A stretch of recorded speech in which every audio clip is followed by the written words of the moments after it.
Bueno, y hablábamos a propósito de lo que ha ocurrido en el último tiempo, de la campaña, ¿no? De la campaña por el apruebo y el rechazo, las alternativas que ven los eh, eh, los distintos sectores. Recordemos que esta semana empieza oficialmente la campaña de difusión del gobierno. Es una campaña de difusión de los contenidos de este borrador, este propuesta de texto de la nueva constitución, eh, para que justamente no haya reclamos, ¿no es cierto?, o sanciones de parte de la Contraloría. Eh, Se está preparando justamente, hay un equipo que está preparando en el gobierno la forma en que se van a difundir estos contenidos de la reforma. Eh, por otra parte, ya se anunció también lo que va a ser la franja, Claudio. Hay franja para el apruebo y para el rechazo, así que seguramente se dice que sería el 1 de septiembre, entiendo. El 1 de septiembre, Juanita, comienza entonces esta franja audiovisual y este domingo también comienza la campaña de educación, ¿no?, por parte del Ejecutivo Del respecto de lo que va a gobierno, a ser eso el nos plebiscito. referíamos. Sí, así Sí, que claro. vamos a estar muy pendientes de eso. Pero comentábamos al principio, ¿te acuerdas de los dichos del presidente de la República en esta ceremonia que convocó a gente de todos los sectores para promulgar la ley que fija el monto del nuevo salario mínimo y una serie de otros eh, de otros, ¿no es cierto?, eh, subsidios y reajustes a la asignación, es la asignación, ¿no es cierto?, la asignación familiar y algunos subsidios para los micro y pequeños empresarios que obviamente les dificultaba poder pagar este aumento tan brusco. Para conversar sobre este tema, vamos a tomar contacto con el presidente de la Asociación de Emprendedores de Chile, Marcos Rivas, quien nos va a entregar su punto de vista sobre lo que significa este reajuste para sus asociados. Muy buenos días, Marcos. ¿Cómo está usted? Buenos días, gracias por la invitación.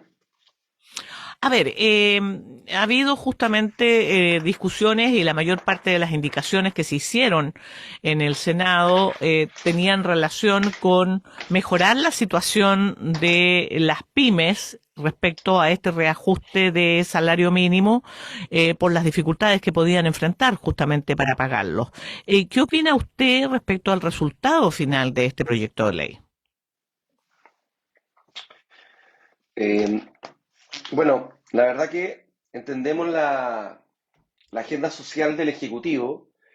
Este gobierno ha sido elegido por la inmensa mayoría de los chilenos y nosotros como asociación gremial no podemos eh, estar en contra al final de una agenda social que ha sido apoyada ampliamente por los chilenos.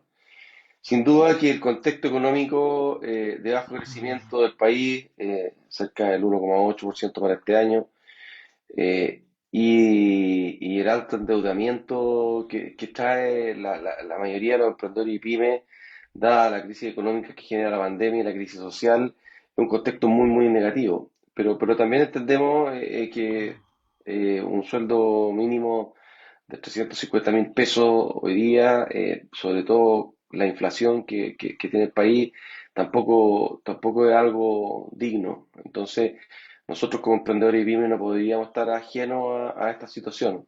Entonces, al final la discusión se centró principalmente en cómo enfrentábamos esta situación.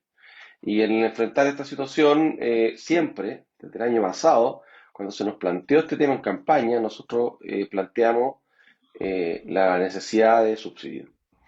Y entonces la discusión se centró principalmente en cómo enfrentábamos este subsidio.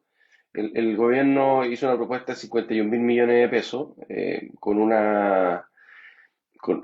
un formato de una metodología de entregar las cuotas, que la verdad que no nos hizo sentido porque variaba en función de la inflación y encontrábamos que era extraño poder explicarlo dado que había meses que había un mayor subsidio, había meses que había un menor subsidio. Entonces, pedimos que fuera parejo y pedimos que también tuviera una consideración tanto en el aumento del sueldo mínimo, cuando pasaba de 380 a 400, y también un efecto inflacionario. Y ahí fue como llegamos a los acuerdos de los 22.000 pesos en la primera cuota hasta agosto. La verdad que nosotros con el Ministerio de Economía no negociamos los 26.000 pesos. Esos 26.000 pesos fue una ganancia que se obtuvo en el Congreso, principalmente en el Senado. Eh, sí, nosotros pedimos que hubiera una consideración. Si la inflación superaba sobre el 7%, nosotros pedimos sobre el 7,5%, en el Congreso se rebajó al 7%, de 10.000 pesos, de manera de tener mayor cobertura del subsidio en distintas situaciones y poder ayudar a la mayor cantidad de emprendedores y pymes. Marco, ¿cómo le va? Muy buenos días, Claudio lo saluda por acá. Sabemos también que por el contexto mundial, la pandemia han sido temporadas, años muy complejos para los emprendedores, para los pequeños y medianos empresarios en nuestro país. Muchos, para poder mantenerse con vida, han tenido que recurrir a la deuda y ese es un problema que los afecta de forma bastante importante en estos momentos. ¿Cuál es el estado actual del sector, Marcos, en ese sentido? ¿Y qué esperarían también para poder comenzar a resolver esa situación? ¿Se pueden estabilizar y de esta forma también ir avanzando en mejores condiciones para sus trabajadores y trabajadoras? Sí, la verdad que nosotros la información que tenemos es a través de encuestas y son percepciones principalmente, no tenemos una data del millón de emprendedores y pymes, el porcentaje exacto que está hoy día en insolvencia o que está, qué sé yo, con las cuotas o con la garantía del FOGAP ejecutada, etcétera. Esa información no la tenemos y se la hemos pedido al gobierno. Lo que sí podemos transmitir en función de la cantidad de conversaciones que tenemos como gremio con distintos otros gremios y con distintos asociados, que el tema de las deudas es uno de los que más agobia a los emprendedores y pymes. En nuestras encuestas, por lo menos, una de las mayores preocupaciones, cerca del 50%, tenía que ver con cómo pagar las deudas FOGAPE. Entonces, hoy día es uno de los temas principales. Nosotros firmamos un acuerdo con el gobierno.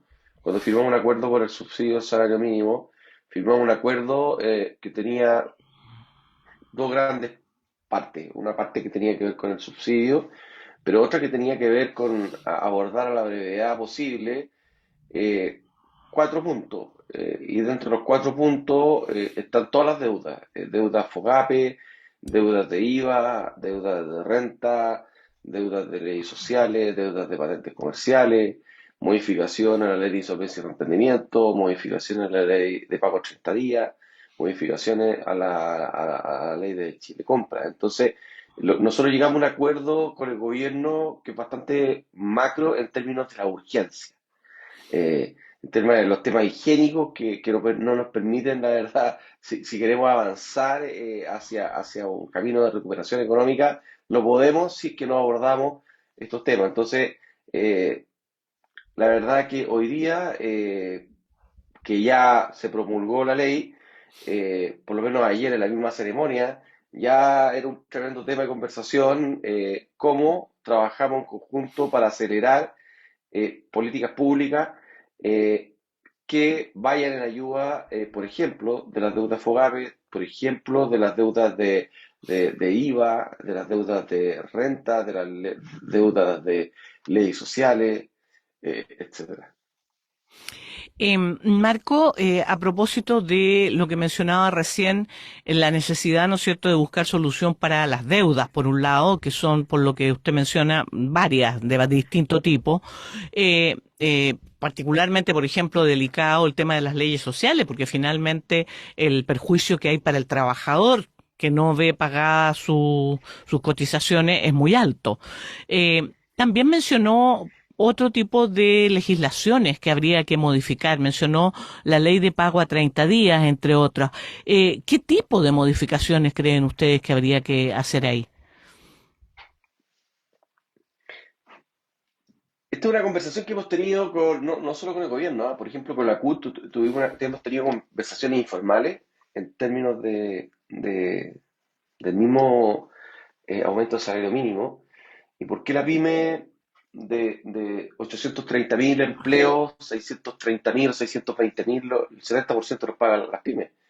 Y tiene que ver también con la precarización que han tenido los emprendedores y las pymes desde los años 90 a la fecha. Cerca de los años 90 la participación de mercado que tenían los emprendedores y pymes era cerca del 30%, y hoy día estamos en menos del 10%.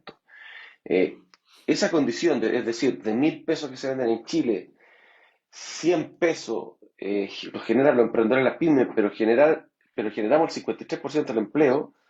La verdad es que son condiciones que van, de cierta manera, condicionando el desarrollo de los emprendedores y las pymes y van precarizando también empleo. ¿Por qué? Porque no tenemos el 10% del mercado, tenemos costos de acceso a capital que son altos, ilimitados. Dentro de la alternativa de financiamiento del Chile, la deuda representa el 53% de la alternativa de financiamiento, versus que en Estados Unidos es cerca del 13%. Entonces, la alternativa de financiamiento, una ley de pago a 30 días que no paga 30 días, con los códigos GES, sobre Ya. todo con el gran empresariado, no logra funcionar cuando entregamos los productos y servicios y nos permite facturar y nos pagan. Ahí hay por lo menos 90 días. Entonces, cuando no te pagan a 30 días y tú tienes que cumplir a 30 días, los costos de acceso a capital son altos, ilimitados. La verdad es que y si a eso le sumamos la burocracia del Estado y una serie de otras condicionantes que hacen que al final emprender sea muy difícil. Una ley de insolvencia y reemprendimiento que no te permite fracasar. ¿Cuántos chilenos y chilenas, cuántas familias que dependen hoy día de emprendedores y pymes no van a poder pasar esta crisis? Y tenemos una ley de insolvencia y reemprendimiento que no les permite fracasar. ¿Por qué? Porque es una ley que está contemplada principalmente para la gran empresa. Y la gran empresa tampoco se acoge a insolvencia y reemprendimiento en Chile. Entonces, ¿a quién le sirve esa ley de insolvencia y reemprendimiento? A medianas empresas y a la gran empresa alguna. Porque el gran empresariado se acoge en Estados Unidos. Entonces, necesitamos modificar la ley de insolvencia y reemprendimiento para que realmente permita fracasar a los que pasan a hacer un mal negocio y puedan volver a emprender, pero sobre todo, en este caso, a todos los que no van a ser capaces, por condiciones de mercado, de la crisis económica, de la crisis social, de pasar esta situación. Y otro tema que hay que modificar tiene que ver con la ley de Chile Compra, que permita que haya más emprendedores y pymes como proveedores del Estado. El Estado genera en compra al año 2020 cerca de 12.300 millones de dólares. Claro, el gobierno dice, por lo menos cuando conversamos esto con el presidente, con el gobierno del presidente Piñera, decía, sí, pero el 59% de los proveedores del Estado son pymes. Sí, nosotros le decíamos, pero el 99% de las empresas en Chile son pymes. El 59% está accediendo a sus compras, pero el menos del 1% que representa la grande empresa se está quedando con el 41% del mercado de las compras públicas en Chile. Entonces, cuando hay que trabajar esas asimetrías de mercado, hay que trabajarla en todo ámbito, inclusive con el Ujú. Estado. Sí. Marco, por último nos quedan unos minutos, pero volviendo al tema del salario mínimo, sabemos que se hizo un esfuerzo en esta ocasión para hacer un incremento que es el más importante de las últimas décadas en cuanto a monto, pero aún así sigue siendo un salario insuficiente para las necesidades que tiene una persona para sobrevivir. En ese momento, en ese sentido, se ha solicitado de diversos sectores avanzar en una política de salario mínimo que no obligue finalmente a estar negociando esto año a año como se ha hecho hasta ahora. A su juicio, cómo debiese orientarse esa política y qué participación también deben tener las pymes en la misma? A ver, nosotros creemos, y es un tema que esperamos que el ministro de Hacienda se enfoque rápidamente, que tiene que ver cómo enfrentar la crisis económica, no solo nacional, tenemos una crisis global. Estados Unidos hay predicciones que va a entrar en recesión. Eh, entonces, ¿cómo logramos encaminar, cómo logramos enfrentar esta crisis? ¿Cuáles son las políticas públicas que van a estar orientadas a hacer crecer el país? Porque no hay ningún país, ninguno, que mejore sus pensiones si es que no crece. Eso es como primer tema. Segundo, tampoco hay mejores países con buenos sistemas de pensiones que no ponga al centro el desarrollo de los emprendedores y las pymes. ¿Por qué? Porque son los que generan más empleo. Hoy día generamos 53% del empleo con menos del 10% del mercado.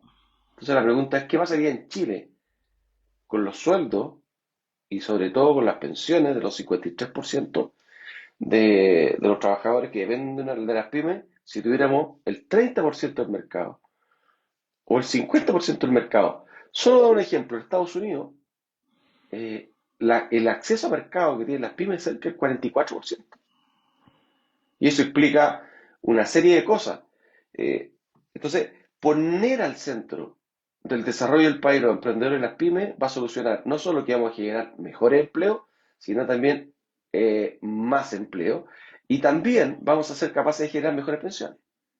Entonces, la verdad que nosotros creemos que primero, lo primero, aparte de solucionar los temas higiénicos de las pymes, tiene que ver cómo el gobierno, a través del ministro de Hacienda y el Ministerio de Hacienda, plantea una hoja de ruta de crecimiento del país. Cómo vamos a enfrentar la crisis, son grandes temas. Y en ese modelo de desarrollo del país, cómo va a poner al centro del desarrollo a los emprendedores y las pymes. Vamos a ver entonces cómo evoluciona esta programación, ¿no es cierto?, de gobierno y efectivamente el rol que van a tener ahí los emprendedores y las pymes.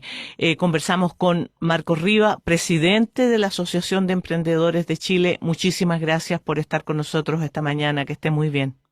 Muchas gracias a ustedes. Gracias por la invitación. No, gracias a usted, que tenga un buen día.